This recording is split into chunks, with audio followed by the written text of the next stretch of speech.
As this reflection gently settles, it may become clear that strength does not have to mean endurance without pause. Nor does it require constant self-control or silent perseverance.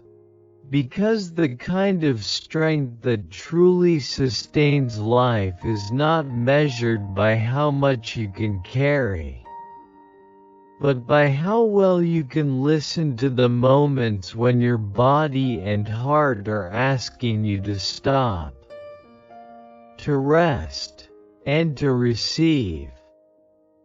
There is a quiet kind of loneliness that belongs specifically to those who are always perceived as strong, capable, and dependable, because when you consistently show up as the one who can handle things, who keeps going, and who does not visibly falter, people rarely pause to ask whether the weight you are carrying has begun to exhaust you. But over time, the cost of that constant endurance begins to surface, not dramatically, but quietly, as fatigue that sleep does not resolve, as a sense of emotional heaviness that lingers beneath everyday functioning, and as a growing awareness that holding everything together has required you to set parts of yourself aside. Learning to loosen your grip on strength does not mean abandoning it, but allowing it to soften enough so that you can feel what has been held back for so long. Because when you have relied on endurance as a way of surviving, letting yourself be even slightly vulnerable can feel unfamiliar, uncomfortable, and quietly frightening.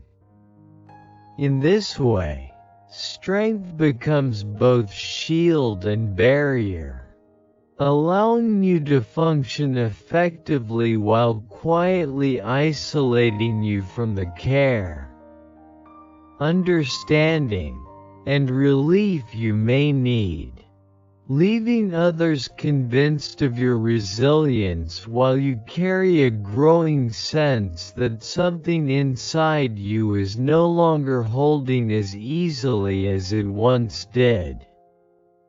You are not weak, even if you feel depleted, because exhaustion is not the opposite of strength, but often the consequence of having relied on it continuously, especially when being strong was not a choice but a necessity, something you learned early as a way to survive situations where vulnerability was not safe or support was not available. This is not a call to abandon responsibility or capability, but an invitation to redefine what it means to be strong in a way that does not require you to brace constantly against your own humanity. Because knowing when to pause and when to accept love is not weakness, but a deeper alignment with life itself. You learned early, sometimes without words, that there was little room for weakness, that expressing fear, confusion, or sadness might not be met with comfort, and that waiting for support could lead to silence, misunderstanding, or further pressure, which slowly taught you to rely on yourself before reaching outward. This step is not about collapsing or giving up, but about recognizing that constantly holding everything together has required you to suppress natural responses like fatigue, sadness, and the simple wish to be supported. Responses that were never weaknesses, only unmet needs waiting for permission to exist. In the absence of someone to lean on consistently, strength became a practical solution rather than a personal identity, a way to ensure stability in situations where unpredictability was common and reassurance was scarce. Making self-sufficiency feel not only necessary, but virtuous. As the habit of self-reliance deepens, it becomes harder to recognize when you are overwhelmed, because you are accustomed to pushing through discomfort rather than pausing to acknowledge it. And admitting difficulty can feel like a threat to the identity that has kept you safe for so long. By easing your grip on strength, you allow parts of yourself that were hidden behind competence and composure to come forward. Not to overwhelm you, but to be integrated into a fuller, more honest sense of who you are. This form of strength is rarely recognized for what it truly is, which is a survival response shaped by context rather than character, developed not because you were exceptionally resilient, but because circumstances required you to be. This creates a paradox where you are surrounded by people yet feel profoundly alone. Because the version of you that is known to others does not include the parts that are tired, uncertain, or quietly hurting, leaving those aspects without a place to rest. You learn how to take things on without asking, how to manage difficulties silently, and how to present steadiness even when the weight you carry feels heavier than anyone realizes. Because expressing struggle has long felt unnecessary, ineffective, or simply unsafe.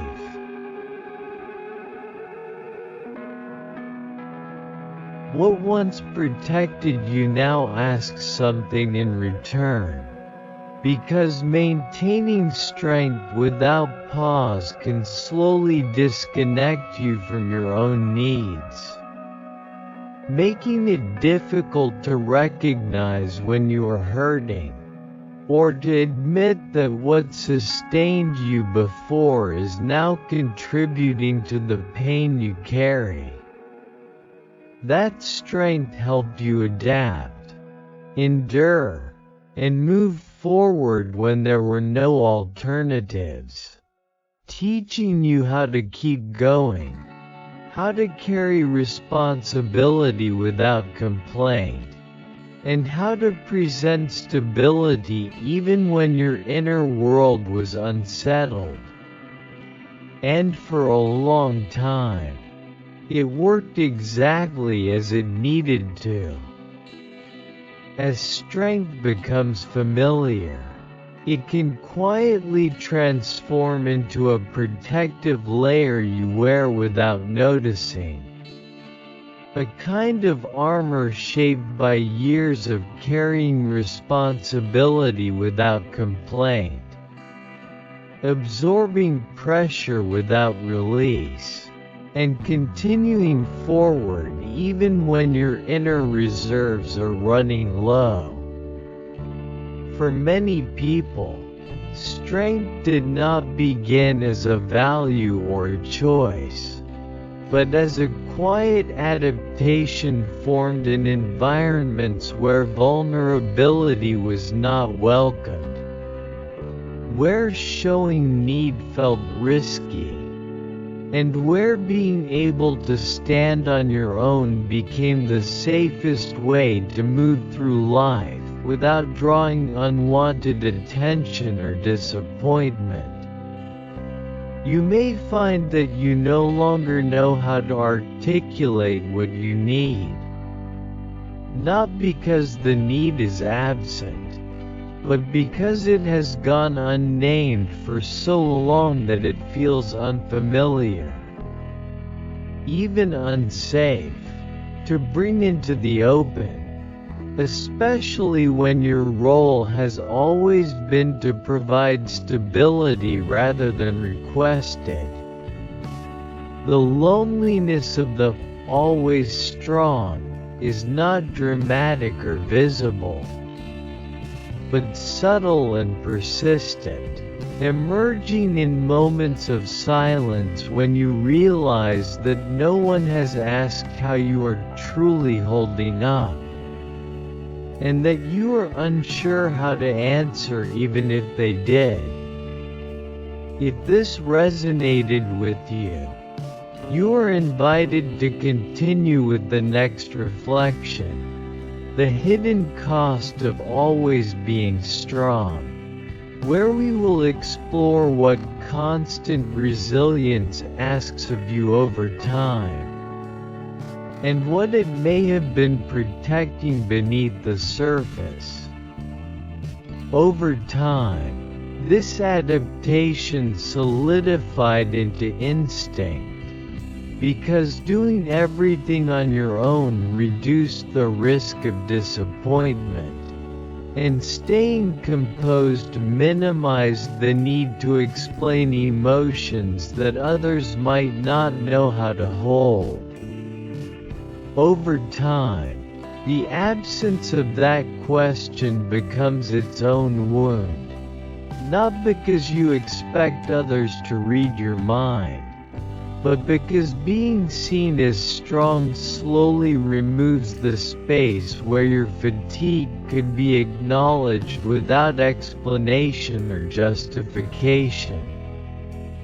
In this dynamic, your inner world becomes increasingly private, as you learn to process pain, doubt, and overwhelm internally, convincing yourself that it is easier to manage alone than to risk misunderstanding or dismissal by reaching out.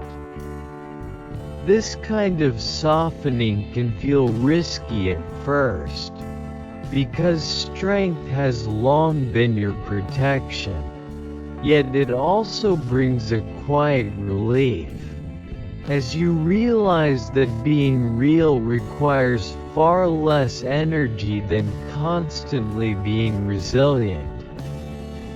Understanding this origin does not place blame on anyone involved, because it simply acknowledges that your strength emerged where safety was limited, and that what once protected you did so in the only way it knew how. There is a quieter form of strength that emerges when you no longer push through every signal of fatigue. When you recognize that continuing at all costs can sometimes deepen the very wounds you have been trying to outrun. And when choosing to slow down becomes an act of wisdom rather than failure. Because you rarely ask for help, people assume you do not need it. And because you appear composed, they believe you are fine, unaware that beneath the surface, Maintaining this image requires constant effort and leaves little space for rest or repair.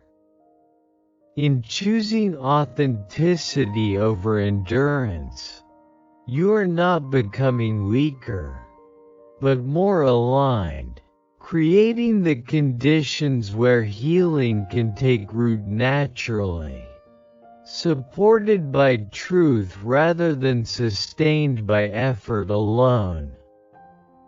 You do not need to arrive at an answer or make a decision right now, because awareness unfolds gradually, often in the quiet moments after reflection, when understanding begins to settle without effort or urgency. In this understanding, strength shifts from enduring pain to honoring limits, from holding everything together to allowing space for care, and from proving resilience to permitting yourself to be supported, seen, and loved.